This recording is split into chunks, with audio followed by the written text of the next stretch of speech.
Hey, hello, my name is Bill, and today I'm going to show you how to make a perfect baked mac and cheese. When I was a little kid, we didn't have like Kraft macaroni and cheese, so this is just how my mom used to always make it. It's really simple. I've done a few shortcuts and a few preferences, but it's basically the same recipe.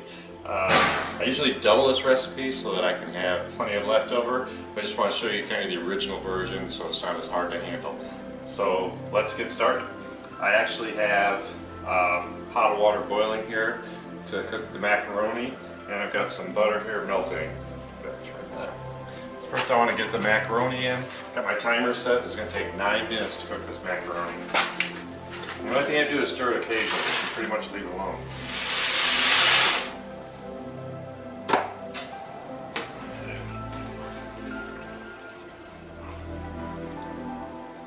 Of course, I've added a little salt to the water. You do salt water when you boil it.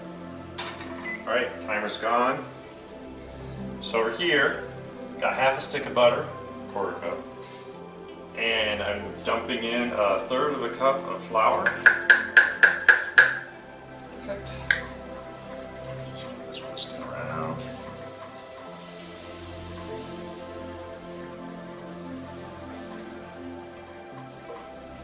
Like always, I just want to cook the flour just enough to get the raw taste out of it. Doesn't take long. It's already made kind of a nice little paste here.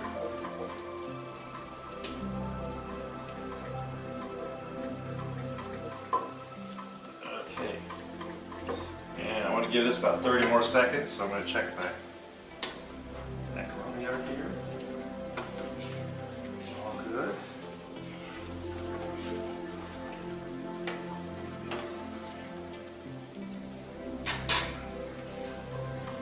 So, I've got a quart of milk, whole milk. I prefer whole milk, so you've got the butter fat.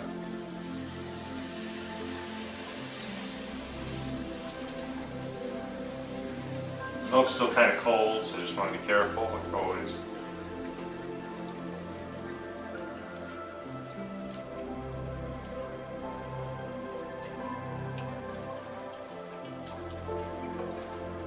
So, just like always, we're making a typical kind of white sauce here.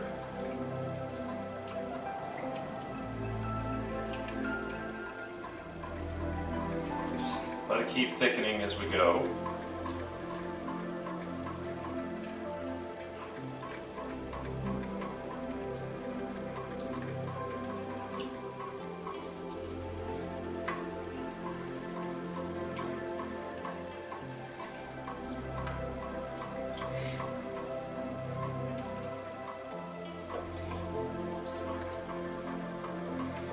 This is probably the hardest part. You know, you're going to spend about 2 minutes making this white sauce. Everything else is pretty easy. You can use a whisk. Wooden spoon works just fine for me in this.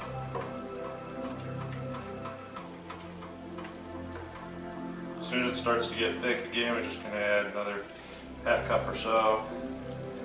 Let it get up there at temperature. Just start mixing it in.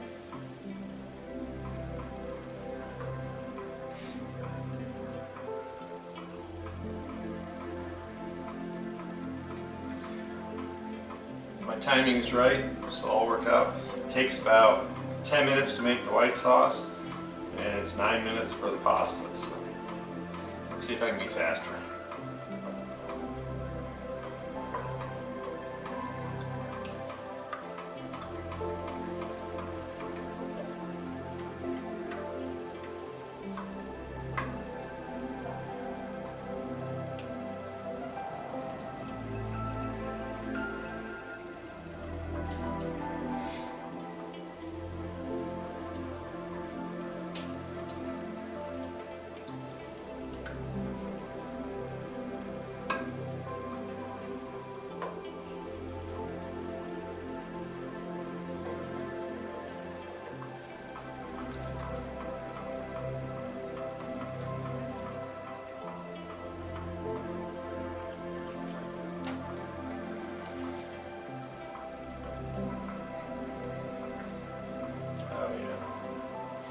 So we're about halfway. We're doing fine.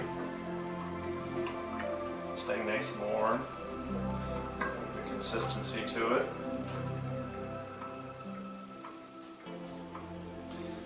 Since it's doing okay, I'm just going to come over here, slide the spoon here, make sure the pasta's all good.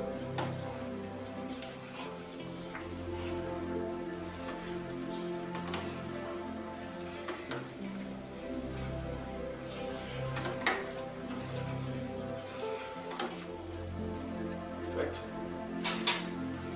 Come back over here.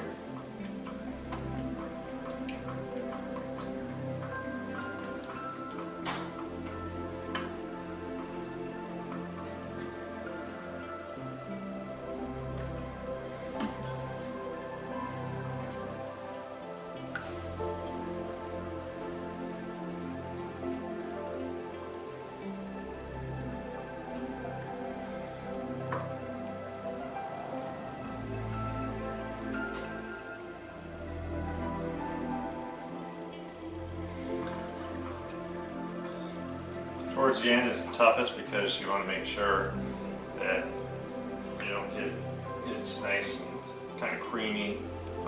It's going to, all the last little bits of flour should be dissolving. Yeah, I think my mother probably made this every Sunday night. You can have macaroni and cheese all by itself. I like to serve it with things like meatloaf. I think that's a great comfort food combination. I know, you know, if you ever really want to get fancy, I like to take a couple lobster tails, cook the meat, and mix them in. Thank goodness my oven's up to temperature now. So I'll be coming together real quick here.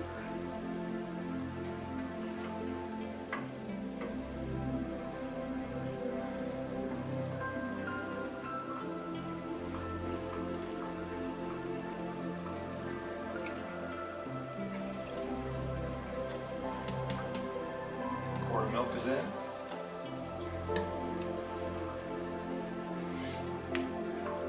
The other thing is that we're going to finish this cheese sauce up really quickly here, is that you can add any kind of cheese you want. I'm using sharp cheddar, that sounded good to me today. Sometimes use Colby Jack. Any kind of cheese, as long as you have 2 cups of cheese, you can do anything you want. I wouldn't do American, but it's your choice. Alright, it's just going to come back to a boil. Simmer.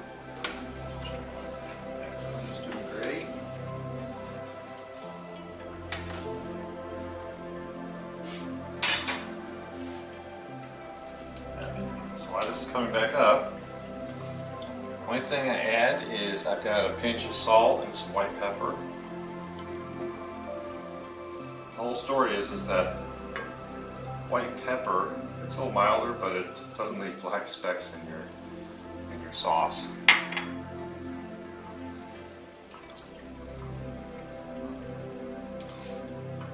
Another thing I'm going to do is I'm going to throw in, I got a little more than half a cup of finely chopped onion. I like onion, my mac and cheese.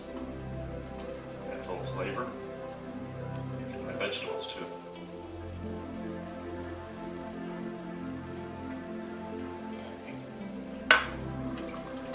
Just put this back up.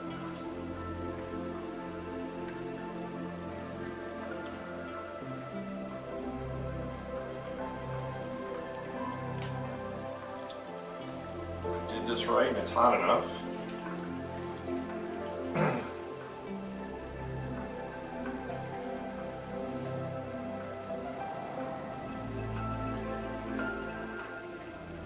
It's very creamy, so I know that's part of it's all set.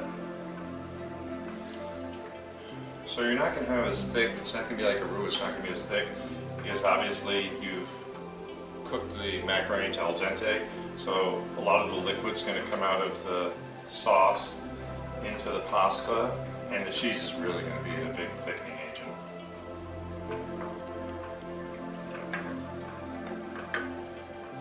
So real quick, turn off the water.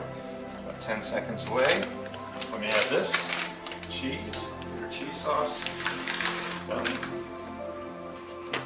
Turn it off, because it should be hot enough to all melt in here. Oh yeah, that's all we gotta do. It's nice and hot, the cheese is melting. So what I'm gonna do is take a break. I wanna pour out the drain, I wanna drain the pasta.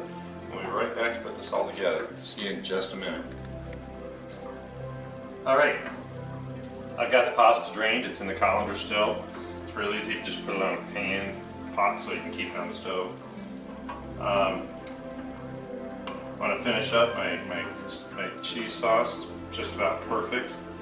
I was mentioning about, if you want to get fancy, you can take some lobster tail, cut it up, and then when the macaroni and cheese is all done in the oven, just take it out like in an oven-proof bowl and put some cooked lobster tail. All I do to cook the lobster tail is cut it up into some pieces and saute it with butter in a frying pan.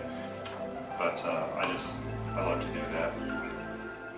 Got the idea from friends of mine that, you know, lobster mac and cheese also became kind of popular. All right, so this is all ready. Go ahead and dump my macaroni in here.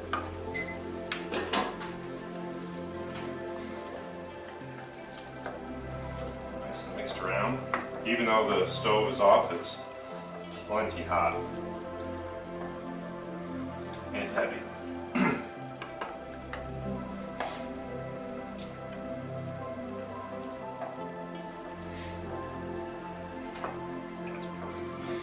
So now I need to pour it into a baking dish. You heard my oven's up to temperature. This is actually an old Corningware baking dish of my mother's that I still have, and I thought that was really appropriate. This is exactly what she would have made with it. And so it's going to be soupy. That's how you want it, because like I said, when it cooks, it's really going to kind of set.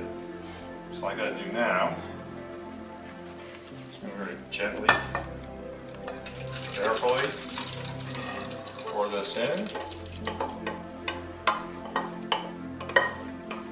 Make sure we get everything.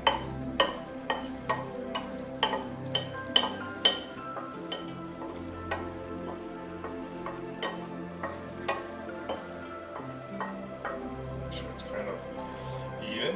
It is. Handle's a little hot, so I'm going to put it in the sink real quick.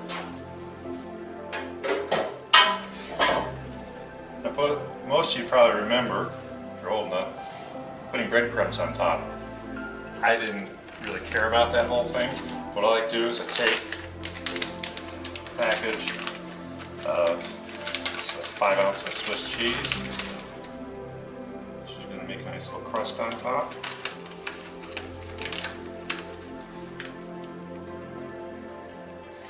Probably use any kind of cheese you want. This is just a little bit of extra.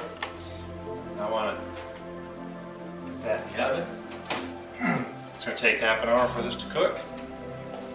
It'll be all nice and bubbly and ready to eat. So we'll see you in half an hour.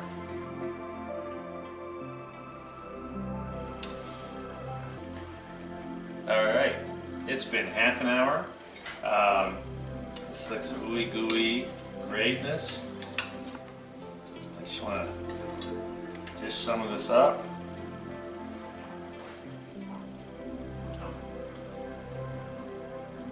So this is really,